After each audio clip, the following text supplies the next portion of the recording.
Hello मेरे प्यारे साथियों, दोस्तों और भाइयों, आपका हमारे यूट्यूब चैनल पर स्वागत है। दोस्तों, ये क्लास हमारी बहुत ज़्यादा ज़बरदस्त होने वाली है क्योंकि इसमें एमपी टेट में पूछे जाने वाले एसएसटी के 120 नंबर के सवालों में से कुछ सवाल ही हम इसमें अध्ययन करेंगे। चलिए हम लोग पढ़ना स्टार्ट करते हैं।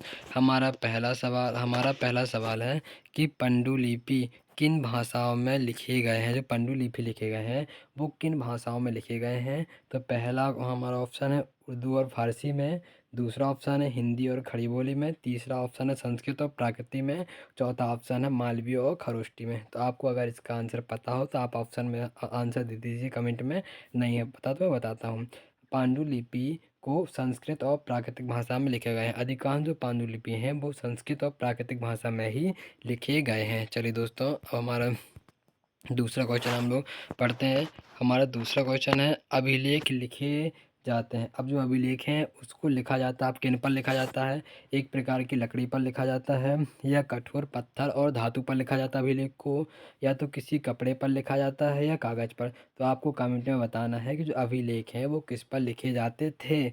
तो इसका सही ऑप्शन है, सही आंसर है कठोर पत्थर और धातु पर। जो अभिलेख हैं वो कठोर पत्थर और धातु पर लिखे जाते थे। चलिए दोस्तों, हमारा दूसरा क्वेश्चन भी कंप्लीट हो चुका है। अब हम तीसरे क्वेश्चन की ओर चल रहे हैं।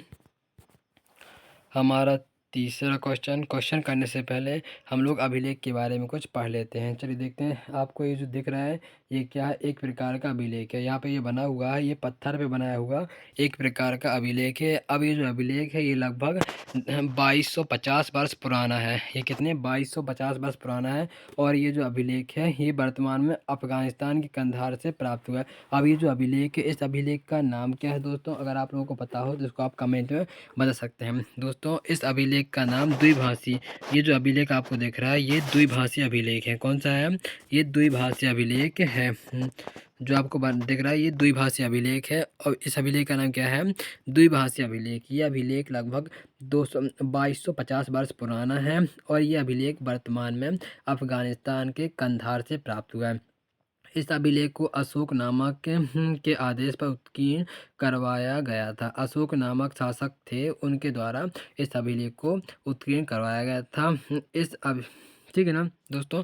और आपको ये जो अभिलेख है यूनानी और ये जो अभिलेख है यूनानी और अरामेइक नामक दो विभिन्न लिपियों तथा भाषाओं में है। ये अभिलेख दो भाषाओं और लिपियों में होने के कारण ही इसका नाम द्विभाषी अभिलेख पड़ा है। दोस्तों चलिए इसके बारे में पढ़ लिया। अब अपना तीसरा क्वेश्चन आता है। दोस्तों हमारा तीसरा क्वेश्चन है लिखने के लिए प्रयोग में लाया जाता है।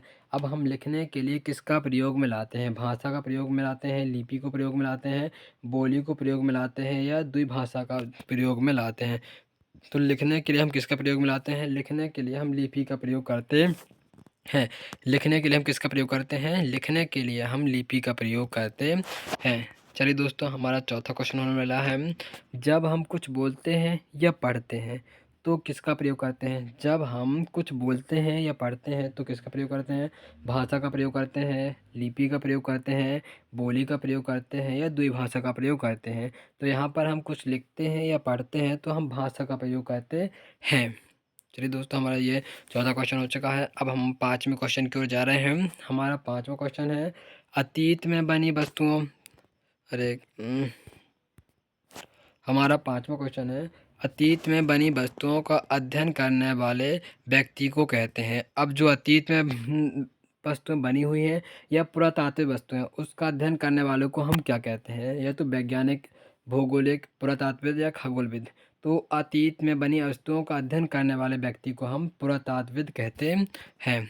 चलिए दोस्तों, हमारा पाँचवा क्वेश्चन हो चुका है।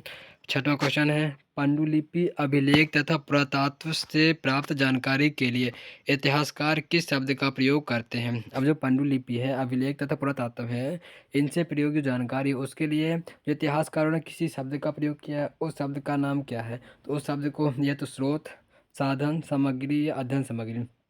तो शब्द का नाम है स्रोत। क्या पांडुलिपि अभिलेख तथा पुरातत्व से प्राप्त जानकारी के लिए इतिहासकार ने स्रोत शब्द का प्रयोग किया है। चलिए दोस्तों, हमारे आज के क्वेश्चन एक और क्वेश्चन है। हमारा सातवां क्वेश्चन है अंडमान के अधिकांश लोग अपना भोजन प्राप्त नहीं करते हैं।